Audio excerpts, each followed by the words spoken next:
Mayong gabi sa tanan, niining kagabion, aduna tay lintunganay sa mga kasaysayan ug ato kaning pagahimuon matag gabi gikan sa Lunes ngadto sa Biyernes o sa Lunes, Miyerkules ug Biyernes English version ang atong pagagamiton, apan sa kada Martes ug Huwebes Cebuano version ang atong gamiton sa pag-discuss sa mga nagkadaiyang mga topiko sama sa Maharlika Nation, Golden Zion o mga katungod sa lumannong katawhan ug uban pa.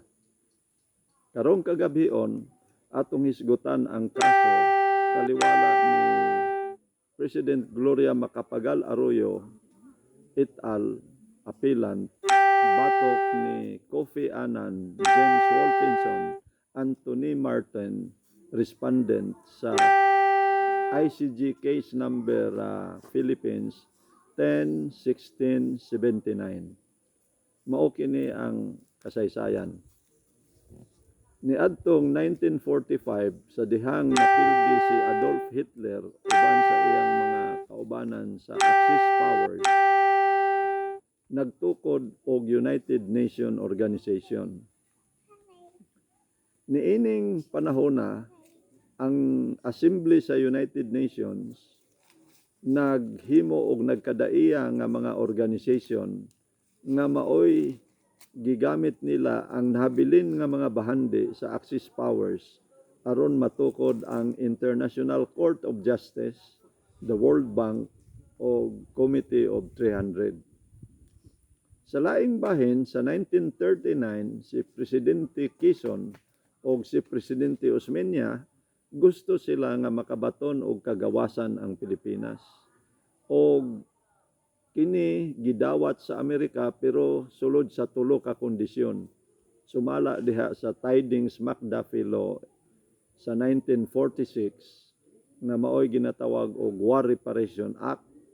Ang unang kondisyon mao nga i-transfer ang $100 million ngadto sa Pilipinas pinaagi sa pag-ugmad niini. Unya pagabayran usab ang $20 million gibase sa treaty sa Paris.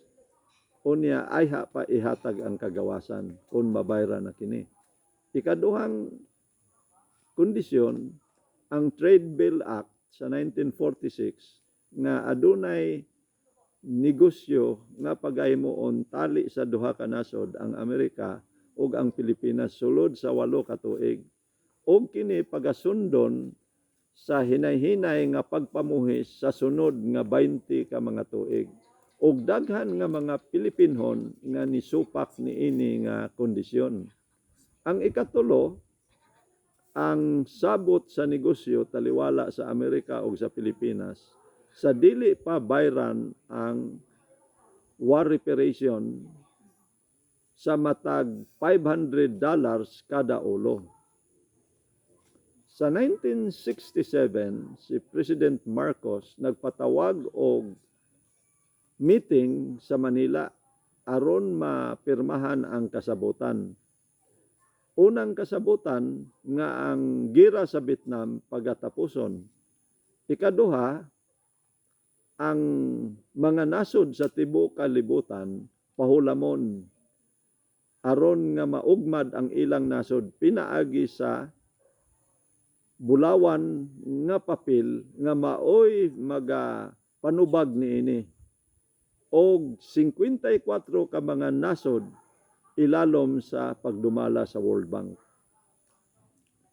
Sa 1969, si President Marcos nangayo og tambag ni President Nixon may tungod sa kahimtang sa kagawasan sa Pilipinas. Apan si Nixon nag-ingon nga tungod kay kini issue man kini nga balaod nun nan kini usayon gihapon pinaagi sa balaod nga mga sulbad niini. Sa 1976, sa diha nag-martial law ang panagsabot taliwala sa duha ka nasod nagmalampuson sa negosyo. Og si President Marcos nakadawat og $64 billion diha sa Washington ingon nga pundo alang sa bayad sa gira.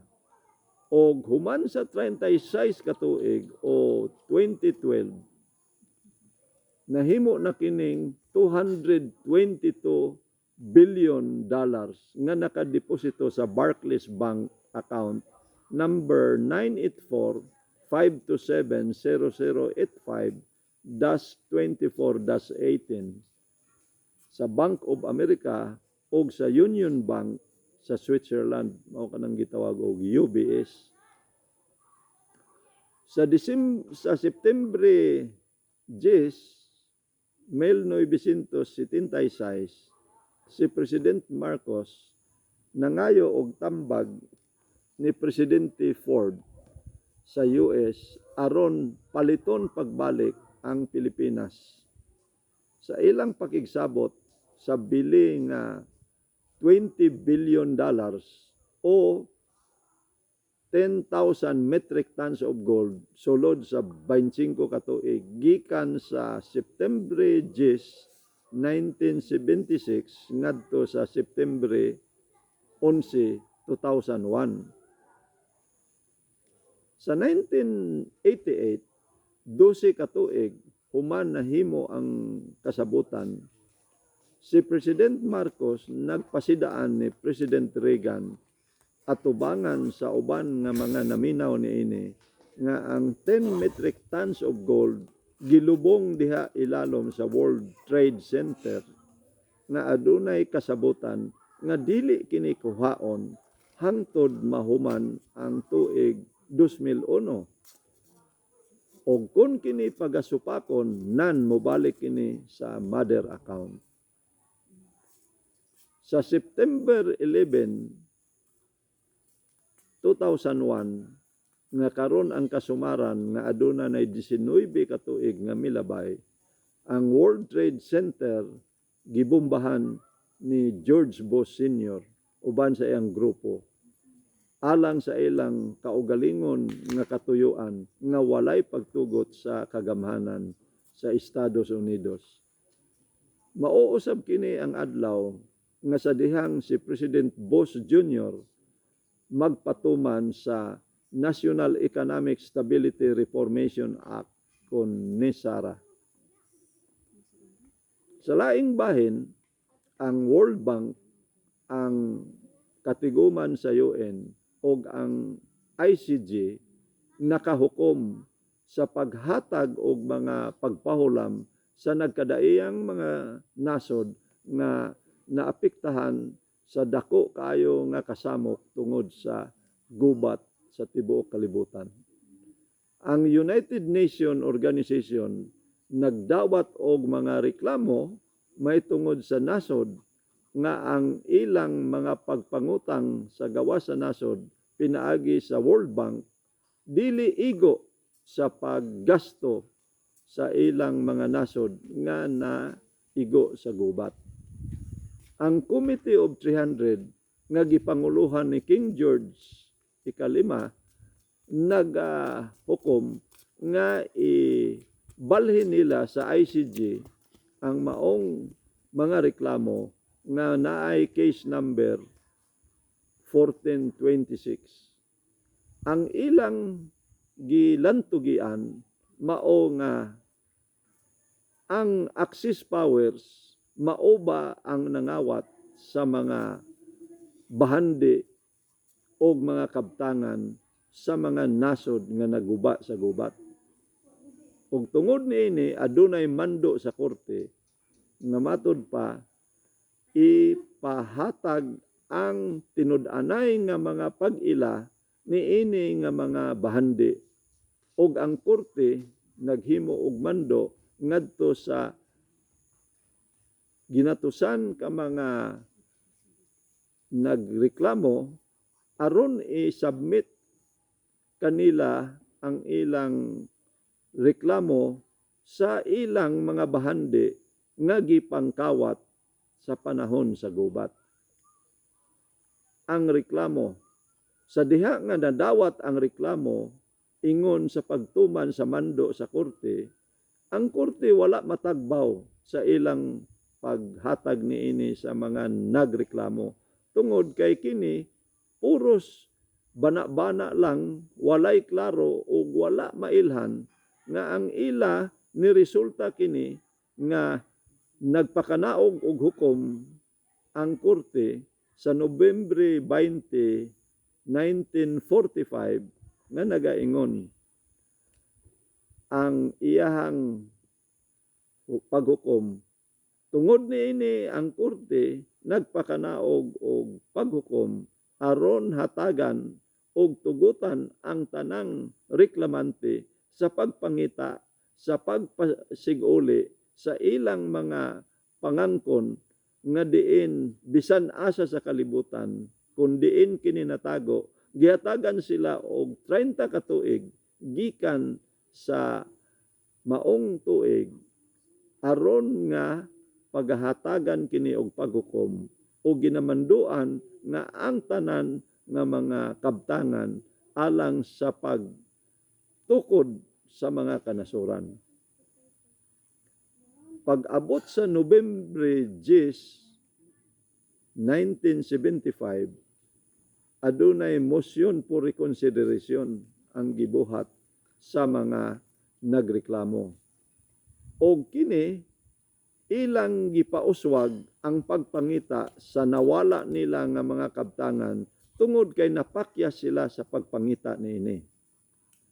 So pagkaabot sa Nobyembre 20, 1975, ang korte nagpakanaog og hukom nga gihatagan sila og katapusan og dili na sila makaabli hangtod sa hangtod o gihatagan na usab og lain na pod nga 30 ka tuig gikan sa 1975 aron kini matapos na gayod o wala na motion for reconsideration ang pagatugutan sa korte. Niapilar sila ngadto sa International Court of Justice. Mao kini ang ilang tubag sa laing habig. Dunay 64 billion nga deposit. Sa 1980, ang nangagi nga maoy nagunit niini nga porma sa numero 1-10 book number 01 series of 1980, nagdala siya og usa ka bank account na adunay bili nga $64 billion nga gideposit didto sa Barclays Bank sa London, United Kingdom, uban sa 4% matag tuig ug ang account number 984-527-0085-34-18 nga kini giprograma alang sa kaayuhan ug alang sa mga katawhan sa mga kapupud-an sa Pilipinas nga karon gitawag kini og Maharlikan Islands. Og diha sa pagka igo na sa panahon sa maong deposito nga diin kini ibalik ngadto sa pagbantay sa mga kalagdaan sa international law o sa Committee of 300. Dugang niini naa siya ay ginatawag og pagpamatuod nga siya nakadeposito. Iyang gisubmit sa korte ang affidavit of deposit nga tungod niini ang kining mga kabtangan nga tua karon sa Union Bank of Switzerland og naa sa time deposit nga pamaagi nga adunay 2% matag tuig. Dugang pa niini adunay inventory list nga kompleto nga mao kini ang mga kabtangan nga gitugutan niini nga korte sumala sa kaso sa UN 1426 aron i-deposit ang mga bahandi alang sa kaayuhan sa mga katawhan sa kapupud-an sa Pilipinas diha sa Union Bank of Switzerland kon UBS. Ang original nga sulat sa kabtangan numero 114509. Ang nagagunit niini kaniadto naghimog pakigsaad diha atubangan sa presidente sa Amerika nga ang kabtangan diha sa mga kapupud-an sa Pilipinas ilalom sa OCT number 11-4509 nga adunay gidak-on nga sukod kapin o kulang sa 452,000 square kilometers nga gi-register kini sa Land Registration Act 496 o kini nagpamatuod nga kini tinuod nga na isulat diha sa mga kayutaan pinaagi sa Supreme Court nga dunay mga kaso numero 102737 o 106496 nga kini giilana o gidawat na sa korte o ngadto sa Reyna Alexandra Elizabeth Mary Windsor ikaduha nga naa karon maoy chairman sa Committee of 300 o na assign dito sa bangko sa Europa o kini naa sa World Bank Group nga dunay bayranan kini kon kini lukaton nga karon dili mailhan ang mga pundo nga gihatag sa World Bank alang sa kalibutan nga mao kini ang bayad nga ang katuyuan niini alang sa tibuok kalibutan ug mauusab kini alang sa kaayuhan sa mga katawhan sa kapupud-an sa Pilipinas. Ang pagpakanaog diha sa buhatan sa presidente. Umani ana ang kadtong nagdala niini kaniadto maga kanaog siya sa buhatan sa presidente. Ang mga katawhan sa Pilipinas maoy nag-antos sa hilabihan sa tanan nga mga danyos nga nahitabo sa tibuok kalibutan kay sila wala gayon makadawat og maayong mga programa o kalihukan gikan sa ilang mga pangulo o gikan sa mga otoridad. O kining mga otoridad karon nagbantay niini nga panghitabo diha sa Dagway numero 1-10 series of 1980 sa niagi nga naghupot niini og wala damha nga gibalhin kini ngadto sa ESBLP mga pundok sa mga negosyante og nagarepresentar ni Haring anak sa hari nga si Anthony S. Martin Windsor nga adunay present code name C3-AM-01 og mao kini ang gituboy ingon nga magalingkod sa Committee of 300 sa mga katawhan sa kapupud-an sa Pilipinas ug sa tibuok kalibutan. Kini nga mga programa sa pagpaugmad iyang gipasa diha kanila pinaagi ni Prinsipe Martin hisama ra usab sa programa nga giuyunan ni adtong nauna nga gakupot ni ining 01-10 book number 01 series of 1980 so samtang sa panahon nga gihatag niini. Ang walay katapusan nga deposito ni Prince Martin mao ang programa nga gidawat niini nga mga dunay pagbulutan og sa ubang membro sa Committee of 300. Niapila didto sa Committee of 300. Ang kini nga mga naghupot ilang gi hatagan ang mga nag-apila nga kinahanglan may baw-an nila usab ang mga bahandi nga naa sa ilawom sa yuta og ila kining pagasutaon diha sa mga kapupud-an sa Pilipinas.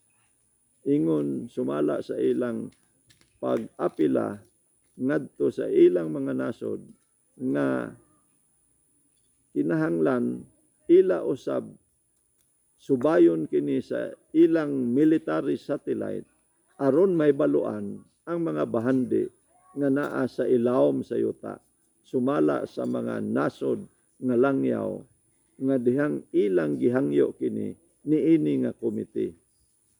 Kining mga pagbulutan nitugot nga pagakuhaan og 2% ang kinatibuk-an nga bahandi alang sa dugang pa nga deposito ngadto sa ESBLP, pundok sa mga negosyante og pundok og bangko sa ESBLP og 1% ngadto ni Prince Anthony og sa kalibutan og ang kalibutan nagahulat sa paghukom niini nga korte og niini nga mga pagbulutan.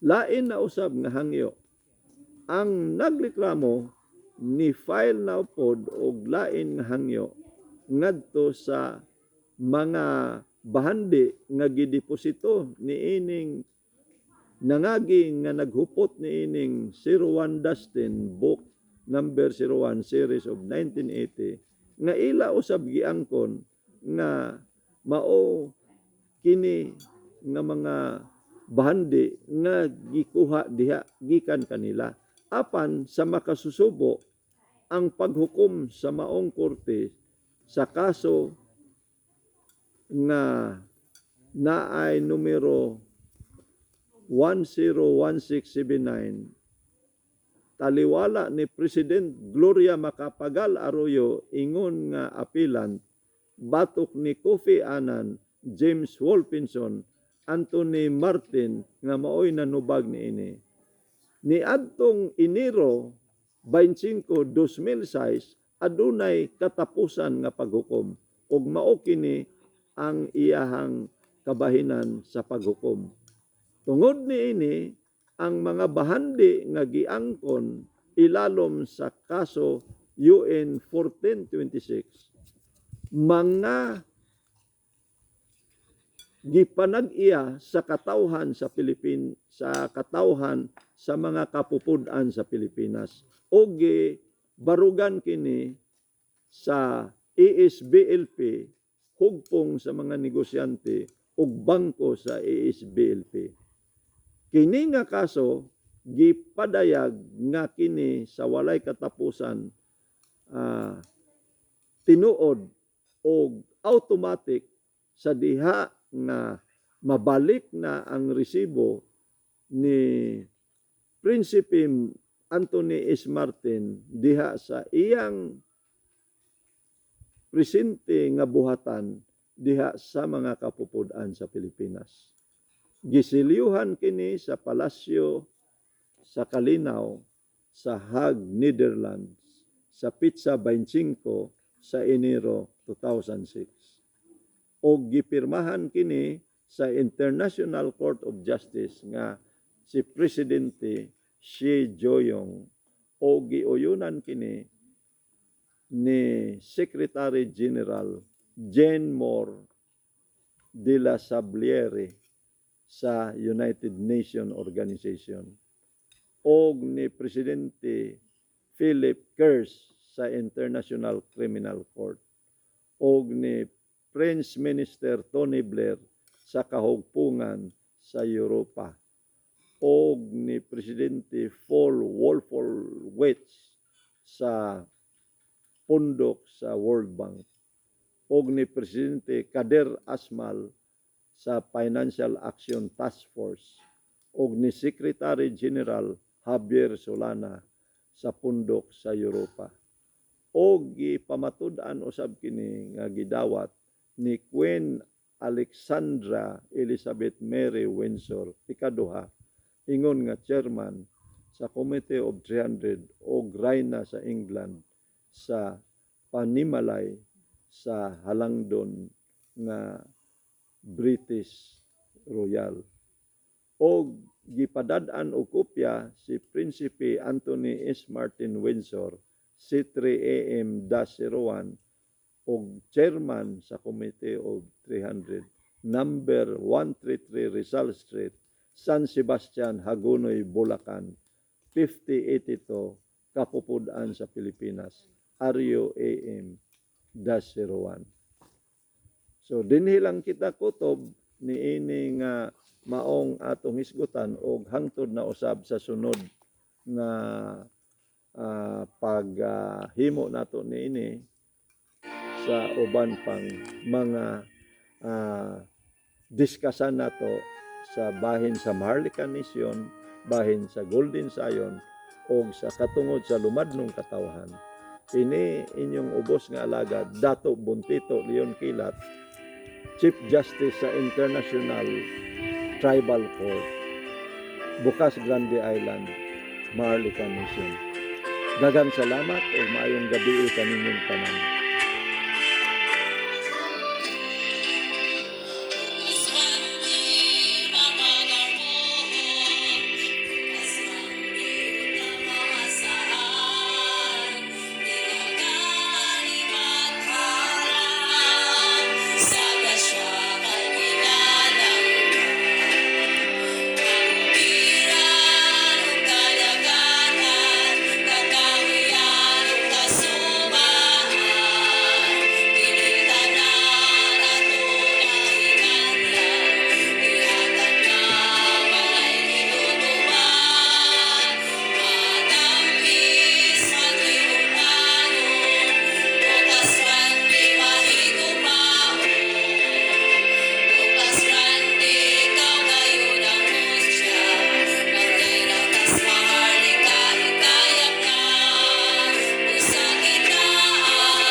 Daghang salamat sa maong awit nga hinaot kadto makahatag kanato og dugang kadasig og ako usab ipaybalo karong kagabion ingon nga adlawng balaan happy Sabbath sa tanang mga namati og hangtod sa sunod nato nga pakigkita hinaot si Bathala magauban natong tanan.